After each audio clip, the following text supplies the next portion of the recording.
حضرات محترم، جامعہ ریاض العلوم کے اس ترانے کے بعد ہم جامعہ ریاض العلوم کے طالب علم محمد خبیر اختر کو دعوت دیتے ہیں کہ وہ آئیں اور اپنی تقریر جو اصلاح معاشرہ کے عنوان سے ہے ہمارے سامنے پیش کریں۔ محمد خبیر اختر۔ السلام علیکم ورحمۃ اللہ وبرکاتہ۔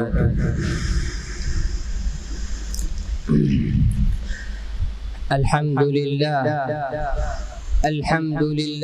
وکفى وسلام علی عباده الذین اصطفى اما بعد فاعوذ باللہ من الشیطان الرجیم بسم اللہ الرحمن الرحیم وقرن فی بیوتکن ولا تبرجن تبرج الجاہلیۃ الاولی صدق اللہ العظیم۔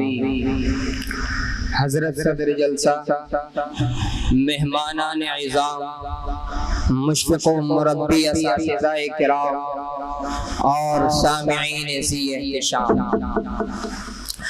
پردہ اللہ کا حکم ہے، ازواج مطہرات کی سنت ہے، خواتین کا ترہ امتیاز ہے، اس میں عورتوں کی عفت و عصمت کی بقا ہے، امن عالم کا ضامن ہے، فتنہ فساد کے روک تھام کا مؤثر ذریعہ ہے، زناکاری و بدکاری کا سبب ہے۔ لیکن آج بے پردگی کا ایک سیلاب رواں ہے، جس طرف بھی نظر ڈالو تو بے حیائی و نیم و ریائی کے مناظر دکھائی دے رہے ہیں۔ آج ہمارا معاشرہ مغربی تہذیب کے شانہ بشانہ چل رہا ہے، ہر میدان میں بلا ضرورت اپنی جنسی خواہشات کی تکمیل کے پس منظر میں عورتوں کو بے لگام چھوڑا جا رہا ہے۔ چنانچہ سڑکوں پر، میلوں میں، ہوٹلوں، ریسٹورنٹ میں، کال سینٹروں میں عورت ہے، بسوں اور پارکوں میں ٹکٹ دینے والی عورت ہے۔ نوبت تو یہاں تک پہنچ چکی ہے، آج حکومت کی بڑی بڑی کرسیوں اور عہدوں پر فائز عورت ہے۔ آج معاشی اور یانیت کا فتنہ ایک فیشن بن گیا ہے، اور آج مسلم معاشرے نے اسلامی تہذیب کو بے حیثیت سمجھا تو یہ فتنہ بآسانی گھروں میں داخل ہو گیا، جس کی وجہ سے یہ فتنہ روز بروز سور پکڑتا جا رہا ہے۔ تو کبھی مغرب نعرہ لگاتا ہے پردہ ہٹاؤ ترقی کرو، تو خود عورتیں بھی بے پردگی و نیم و عریانی پر فخر محسوس کرنے لگی ہیں۔ آج عورتیں برقع پہنتی بھی ہیں تو صرف بدن پر کپڑا رہتا ہے اور چہرہ کھلا رہتا ہے۔ یہ اس لیے کہ یہ 14ویں صدی کا نیا انقلاب ہے، یہ 14ویں صدی کا نیا انقلاب ہے۔ بدن پر ہے برقع لیکن چہرہ بے نقاب ہے، اور بعض حضرات کو فحاشی اور یانیت میں ملوث ہونے کا کھلے عام ثبوت دیتے ہوئے اپنی بیگم کو نیم عریاں لباس پہنا کر پارکوں میں بغرض تفریح لے جاتے ہیں، اور خود عورتوں کو بھی پردہ کرنے کی توفیق نہیں ہوتی۔ ایسے ہی لوگوں کے متعلق اکبر الہ آبادی نے کیا ہی خوب کہا ہے، خدا کے فضل سے میاں بی بی دونوں مہذب ہیں، خدا کے فضل سے میاں بی بی دونوں مہذب ہیں، حیا ان کو نہیں آتی انہیں غصہ نہیں آتا۔ اس فحاشی اور یانیت کی بنیاد پر روز بروز جرائم کا بازار گرم ہوتا جا رہا ہے، اور یہ فتنہ رشتے رشتے لاعلاج ناسور بنتا جا رہا ہے، جس کی وجہ سے کئی لڑکیاں شادی سے پہلے ہی ماں بن رہی ہیں۔ چنانچہ 1969 میں برطانیہ کے اندر 11-12 سال کی لڑکیوں نے بچوں کو جنم دیا۔ لندن ٹائمز کے اطلاع کے موجب لندن کا ہر 8واں بچہ حرام کاری سے پیدا ہوتا ہے۔ 2001 میں لندن ٹائمز کی ایڈیٹر نے مشرف با اسلام ہو کر اسلامی برقع سے وطن کیا تو اسے لندن ٹائمز سے بے دخل کر دیا گیا۔ 2003 میں اسلامی حکومت کے زوال کے بعد افغانستان میں مسابقہ حشر منعقد ہوا، جس میں بے پردگی و بے حیائی کا ننگا ناچ کیا گیا۔ اسی طرح 2003 ہی میں برطانیہ برطانیہ کے اندر برقع پوش طالبات کو سرکاری اسکولوں سے بے دخل کر دیا گیا۔ سامعین حضرات، آپ کے ذہن و دماغ میں یہ سوال پیدا ہو رہا ہوگا، آخر ان تمام برائیوں کے کیا اسباب ہیں؟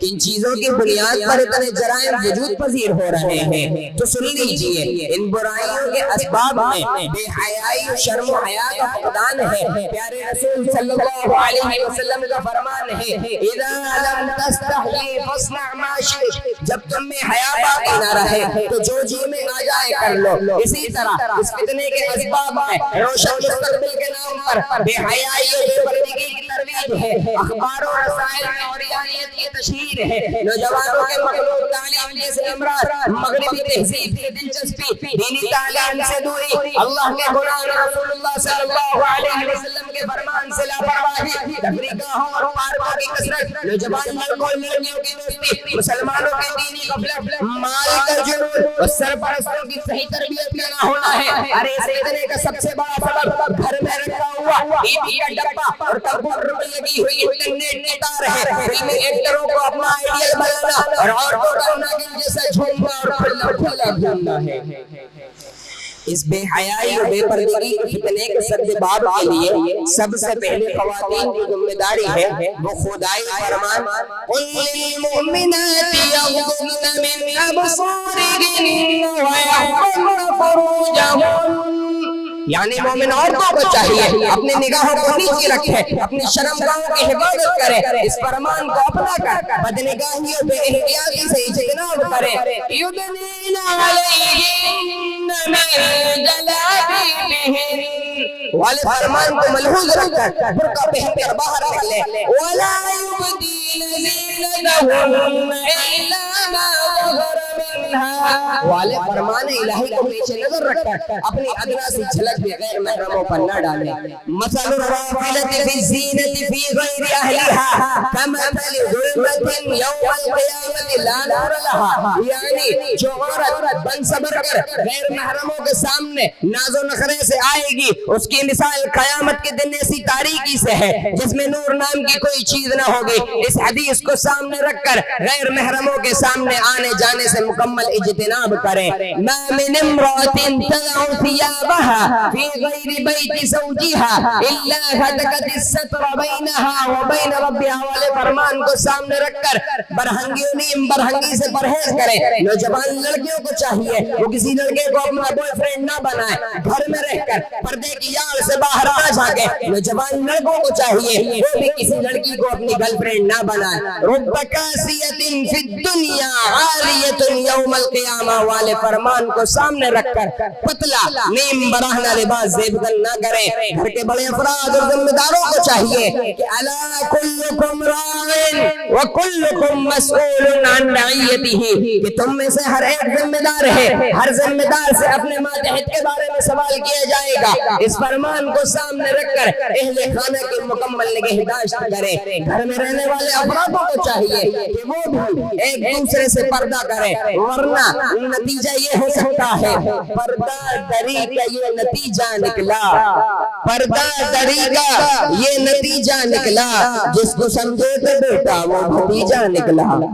والدین کی ذمہ داری یہ ہے وہ خدائی فرمان یا ایھا الذین آمنوا قوا انفسکم واہلیکم نارا، یعنی اے ایمان والو خود کو اور اپنے اہل و عیال کو جہنم کا ایندھن بننے سے بچاؤ۔ اس فرمان کو سامنے رکھ کر ان کی صحیح تربیت کریں اور ایسے اداروں میں تعلیم دلوائیں جہاں چاہے تعلیم تو انگریزی ہو مگر تہذیب اسلامی ہو۔ جب کبھی غیرت انسان کا سوال آتا ہے، جب کبھی غیرت انسان کا سوال آتا ہے، بنت زہرا تیرے پردے کا خیال آتا ہے۔